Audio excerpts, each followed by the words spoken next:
Well, the rain appears to be somewhat holding off as I get closer to the burn today on Tuesday. The weather looks a little more mixed throughout the week. You know, when I talked to you guys yesterday, it was going to pour all day long. Today, Wednesday, Thursday, Friday, it just seemed like it was going to rain forever with a little sprinkle of snow at the Meadows, which was not cool. Now, the chance of snow on Friday is still there at the Meadows. And the rain is supposed to still come throughout the day today, tomorrow, Thursday, Friday, but a little more intermittently, less frequently, and maybe not as heavy. Thursday's still going to suck according to the weather app, but not as bad as it was supposed to be. So last night we had a couple of horses racing, all gas, no brakes. I thought he raced pretty good. Left hard, let a horse go who looked like the horse he let go looked like maybe wasn't a contender in Bella Cavallo. Horse raced awesome though. Louis drove the horse good. He looked good. Finished up good. James had the favorite, picked us off for second. All gas was third.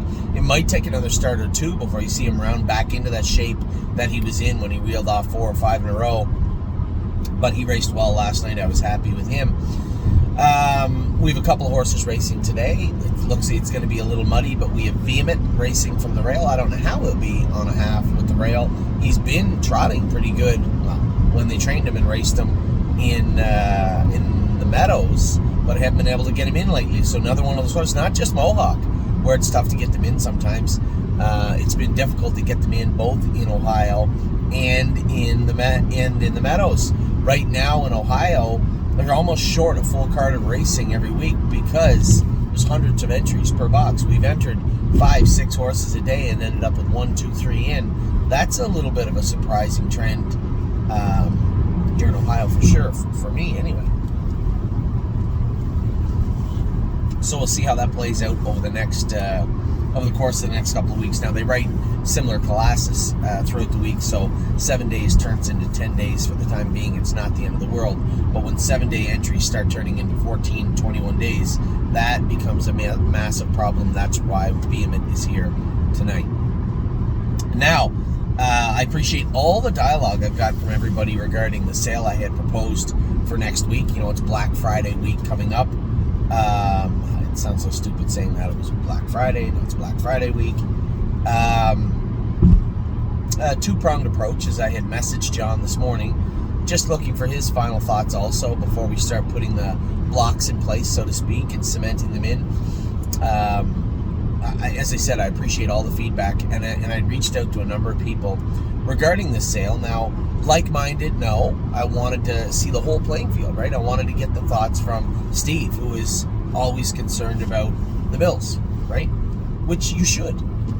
But when I'm talking about incentivizing purchases of young horses by giving them race horses, the reality is that there's other bills that are attributed to that, right? It's not just buy 5 horses and get 1 free. It's 6 bills. So Steve understood that. Whereas Greg and Johnny had sent back ideas of how to sell the horses. Greg broke it down quite analytically and said, you know, from what your horses, now we're talking the homebreds, from what the homebreds would be worth, the reduction in price plus the addition of that horse, you're talking about a 20% to 30% reduction in price for 96 hours, plus a 20% of the entire package incentive, which I never thought of. He said it's a pretty good deal if that's what somebody's looking for. Johnny had some plans also about how to break things up. Maybe so my thought process in the whole thing was, if people bought those shares and took the racehorses and the racehorse and either kept it or resold it, they could use that credit against any future billing. That also may be something they'd want to do. So I appreciate all the dialogue, especially from the key players, but also from you, just the everyday run-of-the-mill clients that send in your emails and your thoughts on it. I think it'll be a lot of fun. I mean, the whole point is, the one thing I did learn is trying to sell our homebreds in the fall is a mistake. It's just, there's not enough info there for you to sink your teeth into. It just makes no sense. At the very least, I should have packaged them in the deals that we had at the sales in one way or another, and I didn't. So it's a live and learn situation. Not the end of the world. It's the first group of horses that we have, the first group of horses that we have selling. Sure, we had one. Speaking of the one, my 1% sold yesterday. I was intrigued, and I might have even bid once or twice on my 1%, but he ended up going for 9,000, I think, which was to me too much. That's beside. The homebreds as is need to be sold throughout the first portion of the year. Now we have the weanlings up on the board now. Do we start advertising and marketing them as we get closer to the summer, throughout the summer into the fall, to ensure that everybody gets a piece of the horses they want? The 4 that we have this year is half of our entire roster for next year. A lot of interesting weanlings coming up, but quite frankly, a lot of really interesting yearlings. The filly out of Muscle Chrome looks amazing. She's much bigger and stronger than I Don't Play Nice was last year, and I'm hoping he trains down good too.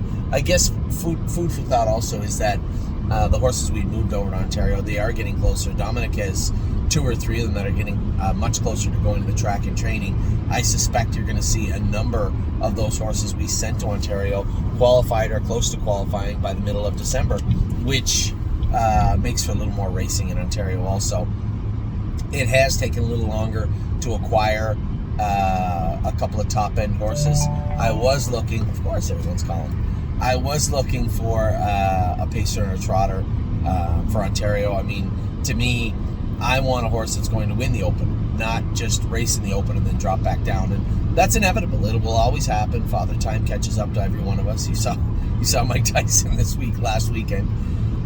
So whether it's a 5-year-old trotter turning 6 or a 58-year-old man in a boxing ring, you can't always stay at your peak performance level. And I was looking for somebody to do the open pace and the open trot in Ontario for our trainers. We have not acquired those horses yet, and we're still actively looking. Now, back to what I was saying. The Muscle Chrome baby looks good. Cheers for Beers. This is the State Park Volstead colt. Also looks good.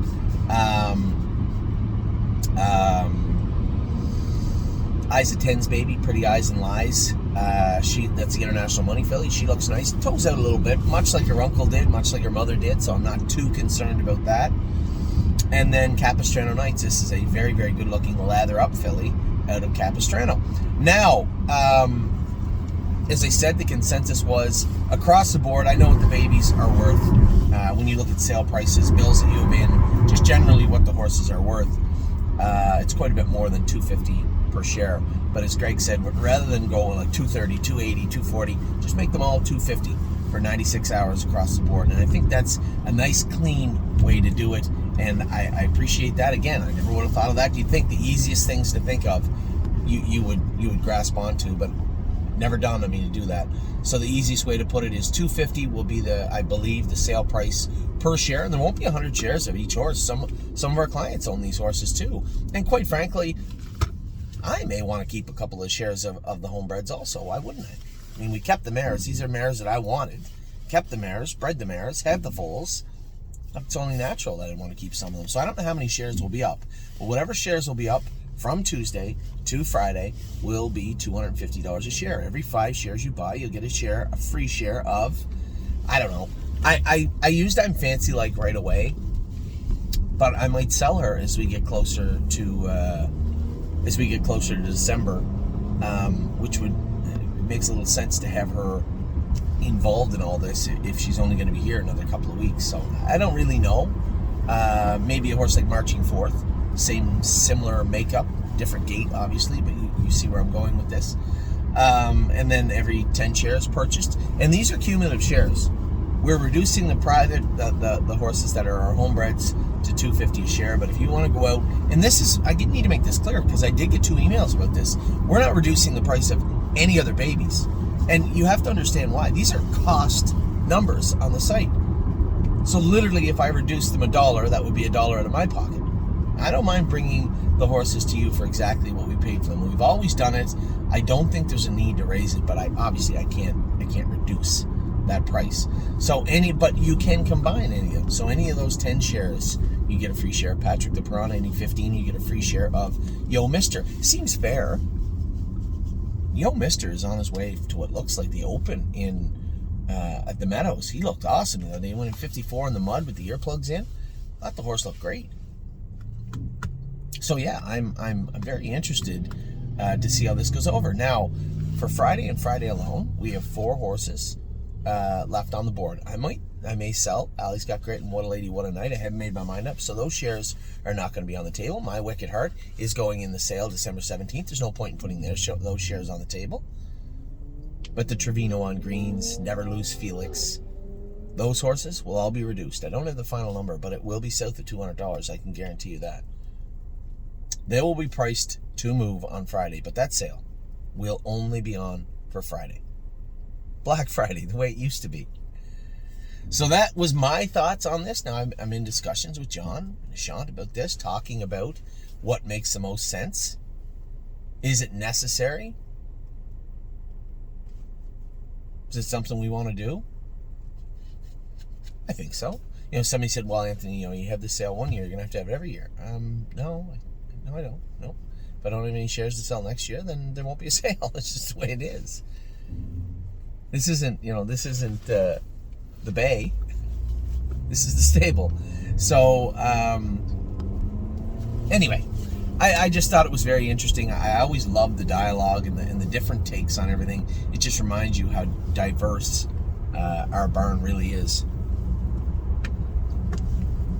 So, I'm very happy that I'm moments away from the track and there is no rain, which means I'll be able to get some jogging done.